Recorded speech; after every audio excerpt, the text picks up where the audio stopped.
Hi Year 4 and welcome back to our English lessons on The Tunnel by Anthony Brown. This is lesson 5 and today's learning objective is character exploration, The Witch. So we know that Rose was not alone when she walked through the woods. There were clues everywhere, from the axe that was propped up against a stump, to the fact that there was a fire burning in the back, the fact that there's a rope hanging down from the tree, and that there is a gravestone and a house in the distance. So there's clearly somebody or something else there in the woods with her, okay? She was obviously very frightened because she went from a brisk pace into running really quite quickly. We also know that Jack, her brother, was turned into stone. So something magical has clearly happened because that is not normal for people to happen when they walk through the woods. So who? Using clues and our own knowledge and experiences is going to be deduction, okay? We're going to try and figure out, well, what on earth is going on?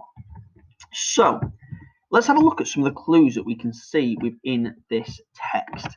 So turning something into stone requires magic. It doesn't just happen, okay? Now, magic is performed in stories, narratives by witches and wizards, okay? Sometimes by fairies and elves, but tends to be witches and wizards in fairy tales. The images in the trees are of a wolf, which appears to be dressed like Grandma from Little Red Riding Hood. We've got a bear that reminds me of Goldilocks, and we've got a house that reminds me of Hansel and Gretel. So there's and if you go back to her bedroom, her coat looked a little bit like Little Red Riding Hood's, and there was a gingerbread house on her bedside table, and there was an image of, I think it was the wolves on the picture that was on her wall.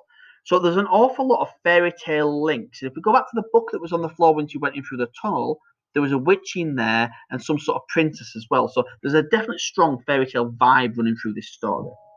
So Rose is also dressed in a red coat. So this is an allude to Little Red Riding Hood. At least it is in my mind anyway. Now, these are all fairy tale clues. So whilst it doesn't say it, I'm deducing that it is fairy tale linked. Therefore, the magic and witches are the usual protagonists, the bad characters within these stories. Therefore, I'm deducing that a witch lives in the forest and she doesn't like the company of other people or other people passing through and disturbing her. So it's probable that Jack disturbed her in her house. He's loud and boisterous after all. It says so at the beginning of the story. So she chased him, as it looks like he's clearly scared and running away from something when he turns into his statue. It also looks as though she's not being very happy with some of the other characters. So, for example, you've got the wolf that's been turned into stone, and you've got various other animals that look like they've been turned into stone as well. Not into stone, sorry, being turned into part of the trees within the woods. So, task 1. Using information from your own knowledge of a fairy tale on witches and the clues from the images in the dark forest in the tunnel, complete the mind mapping sheet looking at the following aspects of the witch. So I want you to look at her physical appearance, as in what does she actually look like, her personality, what's she like as a person, her home, where does she live, what's her home like, and then focus on her powers and different abilities. She obviously is able to do magic, but what kind of magic can she do? How is she able to do that? Does she use a wand? Does she have to cast spells using a cauldron? How does that work? So this is the sheet itself. So the first thing I want you to do is concentrate on the personality. So what is she like as a person? Is she all bad? Is she a little bit bad? Is she all good and something's gone wrong? What's she like as a person? Her home. So where is it? What's it like? Any strange features about it? Anything that's a bit odd about it? Her physical appearance, what does she actually look like? What sort of clothes does she wear? What are her facial features like? What sort of things does she carry? Other characters that she's had dealings with in the forest, well, for me, it could be the bear out of Goldilocks. It could be the wolf out of Little Red Riding Hood. Now, it seems to me that the wolf in Little Red Riding Hood was not a very nice character, and he's been turned into part of the tree. So maybe she's not bad after all. I don't know. Maybe Jack startled her. Maybe Jack, because he was being boisterous, or maybe he was being rude, so he's being punished for it. Or maybe she just doesn't like people and she turned him into stone because he happened to be crossing through the woods. Maybe Jack went and knocked on her door and disturbed her, and that's what caused it to happen. I don't know. Anyway, think about her powers and abilities, okay? What is she able to do? Is she ancient? Does she live for a very, very long time? Does she cast spells using a wand? Does she use a cauldron? Or does she use enchanted fruits and things? Your next task after that then is to convert it from a planning board, from a mind mapping board, into an actual character description. So you're going to use your knowledge from previous lessons over the past few weeks and, to be honest, over the course of this year, and write the description of the witch. Make sure that you include fronted adverbials, a range of Alan Peake sentence types. Again, you've got a poster that goes through that, as you have with the fronted adverbials. Make sure you paragraph. Make sure you use powerful descriptive language. Make sure you use accurate use of punctuation. Please check that you've punctuated your sentences properly. Capital letters, full stops, that you've got commas for clauses, commas for listing, the use of exclamation marks, etc. Make sure your handwriting is neat and tidy and well presented.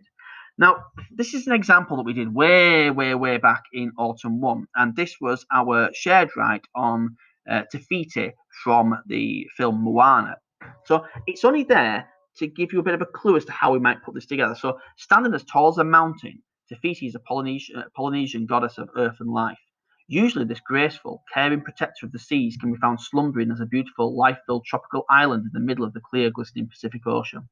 Much loved, Te Fiti wears robes of trees and luscious, colourful flowers, and uses her giant hands to breathe new life into barren rocks and soil. Incredibly powerful, yet gentle, she says little, but communicates her emotions, especially her smile.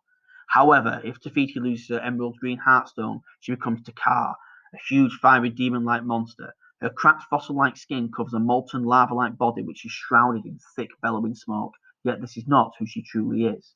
Now, obviously, you're not writing about Te Fiti, you're writing about a witch, but the features are exactly the same. So you can see that I started off with a fronted adverbial. Standing as tall as a mountain is a manner fronted adverbial, but it's also a simile because it's comparing how tall she is to a mountain. I've got a two-way sentence there, graceful, comma, caring. Usually, comma, again is a fronted adverbial. Much loved, comma, is a fronted adverbial. I've got the use of boys here. So I've got incredibly powerful, yet gentle. So I have a yet there. But is there, and is there. So if you look at this here, you can see that it's easy to get some of these Alan Peake features into your writing. So please make sure that you use a poster. Maybe try and get a noun which you wear sentence in there. That will help you as well.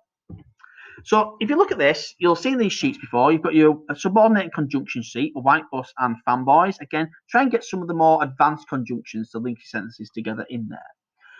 Your character description here, remember basic punctuation as I've said. Fronted adverbials, get a time, manner or place there. Go to the fronted adverbial sheet and choose some that are really useful, but make sure that they're appropriate to the piece of writing that you're doing. Make sure you paragraph, use your conjunctions, and Alan Peake sentences that I've suggested, although you can use others and you can certainly use more. Two-way sentence, noun which you wear, third person, similes and 3ED. Have a look at your Alan Peake sentence posters and look and see whether you can include those within your writing. Good luck. I look forward to reading them. Bye-bye.